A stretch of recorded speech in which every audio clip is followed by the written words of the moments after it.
मेरा कहने का मतलब ये तो जब हम भी पहली बात तो जब ये मैंने सुना, आप में से भी कई लोग जो ये सुन रहे होंगे ना, आप भी थोड़ा बहुत हैरान हो रहे होंगे, यार क्या ये क्या बात है। दोस्तों, बिजनेस में इमोशंस को आप जगह दोगे, वो बिजनेस वहीं बैठ जाएगा। आप क्या सोचते हो कि एश सर को इसका दुख नहीं है? पिछले 4-5 साल जाने न जाने कितने फाउंडर्स खो गए हैं वो। अगर इन फाउंडर्स की मतलब डिपार्चर, जो एक एक करके जो मतलब हमें छोड़ के जा रहे हैं, उनके पीछे ये अगर दुख मनाने लग गए, तो वो आज ऑन पैसिव उस जगह पे नहीं होता जहां पे आज है। ये इमोशनल फीलिंग्स और बिजनेस, ये दोनों को कभी मिला के नहीं चल सकते। ये सबसे पहली बात हमें पता होना चाहिए। यहाँ तक कि कल मैं भी ना रहूं, तो मुझे ये पता होना चाहिए कि मेरे फैमिली को ये पता हो जाना चाहिए, या फैमिली को मुझे बता देना चाहिए कि किसी भी हालत में कॉन्ट्रेसिव को कभी मत कहना कि 4 साल, अगर आपने 2 साल पहले रिलीज किया होता तो कम से कम मेरा पति या जो भी है वो उसमें मतलब ही कुड हैव एक्सपीरियंस्ड, या उसका टेस्ट वो देख लेते। नो, यहाँ पे इमोशंस को कभी भी, we can not mix emotion with business. तो वही बता रहा था मैं कि वहां जो उस एमडी, उनका जो बेटे ने जो डिसीजन लिया, that is the final decision. वो that is the correct decision, क्योंकि चेयरमैन की डेथ हुई, नो प्रॉब्लम।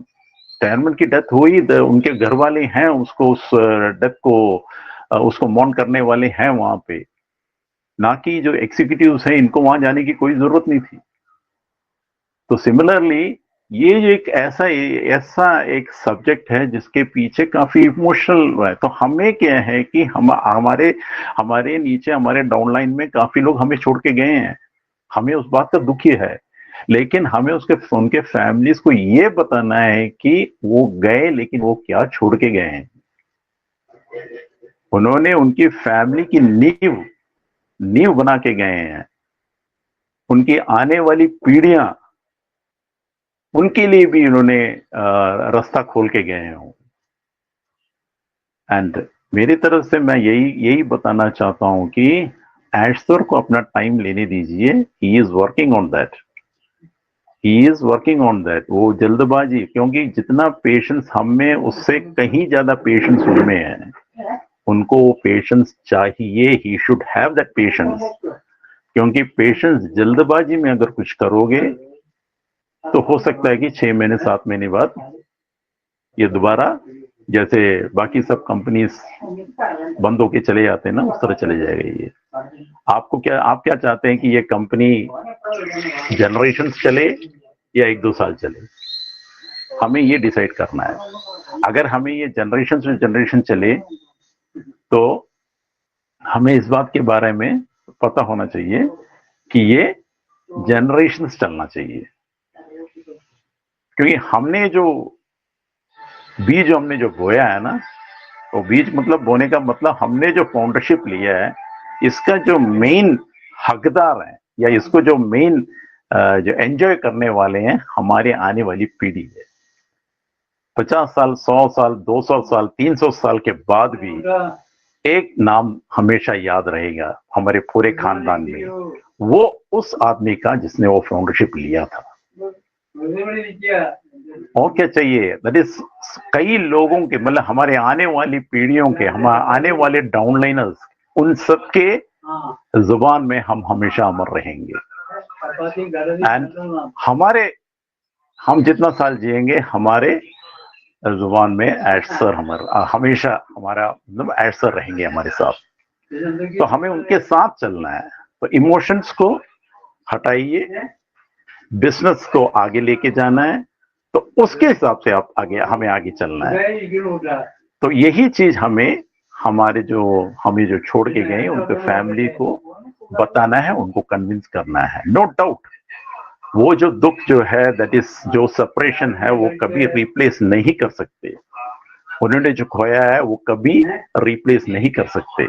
लेकिन उस चीज को बैठकर अगर एज सर मतलब इमोशन की तरफ चले गए, तो ये ऑन पैसिव आगे नहीं जा पाएगा। So these are certain things, which each and every on passivians we are all non passive, हमें मालूम होना चाहिए। एंड भगवान से यही दुआ करते हैं कि किसी के साथ भी ऐसा कुछ ना हो, सबके सब काफी साल तक जिए। लेकिन एक बात ये भी हमें ध्यान लेना चाहिए कि इस धरती में अगर एक बार जन्म लिया तो एक दिन तो जाना ही पड़ेगा। तो उस चीज को अगर हमेशा हमारे मन में रहेगा तो फिर किसी बात की चिंता की जरूरत नहीं है कि हम जानते भाई एक दिन आएगा, हमें जाना ही है। उस हिसाब से रहिए। क्योंकि मैं आपको एक बात बताता हूँ, यहाँ एक आमला कैंसर हॉस्पिटल है, तो उस हॉस्पिटल के अंदर अधिकतर जो कैंसर पेशेंट्स ही वहां आते हैं। लेकिन क्या है कि उस हॉस्पिटल के अंदर जाते ही वहां पे लिखा हुआ है कि आप एक बार आपने जन्म ले लिया है, एक बार मतलब एक दिन आपको वापस जाना पड़ेगा, ये सोच के जिए। तो इससे क्या होता है कि जो आदमी ये पढ़ रहा है ना, उसके अंदर एक हौसला बढ़ जाता है। ठीक है, okay, that is so natural, वो है नेचुरल फिनोमेना है, कोई बात नहीं। अगर देखा जाएगा जिंदगी जहां तक ले जाता है ले जा। तो इस तरह से ना हॉस्पिटल का उनका एक तरीका है वो। तो वहां भी उन्होंने इमोशंस को जगह नहीं दिया। तो हर जगह इमोशंस और बिजनेस को कभी साथ लेके नहीं जाना है। खड़े रहिए हमारे ऐश सर के साथ, वो हमारे लिए सब कुछ कर रहे हैं। इस वक्त सबसे ज्यादा जरूरत है हमारे सपोर्ट की। सपोर्ट फिजिकल सपोर्ट नहीं, उनको वहां जाके सपोर्ट करने की जरूरत नहीं है, उनके लिए बिजनेस बढ़ा के देने की जरूरत नहीं है, उनके लिए मार्केटिंग वर्क करने की जरूरत नहीं है। हमें इस वक्त उनके साथ खड़े होके उन्होंने जो प्रोडक्ट्स निकाला उन प्रोडक्ट्स को यूज कीजिए, जबरदस्त तरीके से यूज कीजिए, लॉग इन कीजिए, मीटिंग्स कंडक्ट कीजिए, मेल्स भेजिए, लिंक्स शॉर्टन कीजिए। इस तरह इसको ना इंटरनेट में इसको हमेशा इतना बिजी रखिए। That is the only support which we can give him. तो वो हमें करना है। So thank you all. Over to you Bhatkar sir.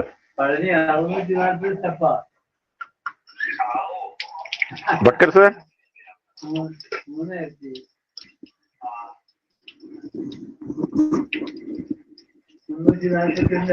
Yes, thank you so much, Anil sir, thank you so much. तो फ्रेंड्स, अभी हमारे respected panelist Anil Menon sir ने जो बातें कही फ्रेंड्स, है ना, जो एस सर ने उस दिन डिफाइन किया था, परसों के दिन मॉर्निंग में जो वेबिनार में बहुत अच्छी तरह डिफाइन किया फ्रेंड्स। तो रियल में जो अभी अनिल मेनन सर ने जो स्पीच मतलब प्रेजेंट किया, तो रियल में फ्रेंड्स हम बहुत, मैं हमेशा बोलता हूँ कि हम बहुत स्पेशल है, क्योंकि हमारे अनिल मेनन सर ये इतने नॉलेजेबल पर्सन है कि हर क्षेत्र का, हर सब्जेक्ट का वो इतना डीपली स्टडी करते हैं, जो उनको पता है कि ऑन पेशी को उन्होंने देखा है, यही उनको लागू होता है हमारे अन्ना 24 घंटे चौकन्ना। क्योंकि जो एस सर लाइव बोलते हैं ना फ्रेंड्स, वो जो लाइव बोलते हैं, बाद में हमारी ग्रुप पूरे कोर टीम की जो मतलब एक ग्रुप कॉल होता है, उसमें कही जाती है कि अरे एस सर ने ऐसा बोला नहीं, लेकिन बाकी के सब यूट्यूबर ऐसा क्यों बोलते हैं, उसके पीछे का क्या बोलते हैं। हमारी ऐसी चर्चा चलती है ना। हमारे man of idea Ajay Sharma sir, Anil Menon sir, सभी अरुण गाउंडे सर, हम सब लोग होते हैं। तो जो अभी जो अनिल मेनन सर ने जो डिफाइन किया, तो रियल में फ्रेंड्स इसको समझिए। आपको प्रेजेंट नहीं करता आता है तो आप समझिए, क्योंकि हम लोग रियल में टेक्नोलॉजी के साथ जुड़े हैं। और इनक्रेडिबल इंडिया का जो यूनिवर्सिटी है ना फ्रेंड्स, ये रियल में नॉलेज का भंडार है, जो अभी अनिल मेनन सर ने डिफाइन किया और समझा एक एक चीज को। तो thank you so much Anil Menon sir. अभी over to Ajay Sharma sir. Ajay sir, free हो गए आप? हाँ भटकर सर, बोलिए। Thank you very much Bhatkar sir. और बिल्कुल बहुत सारी चीज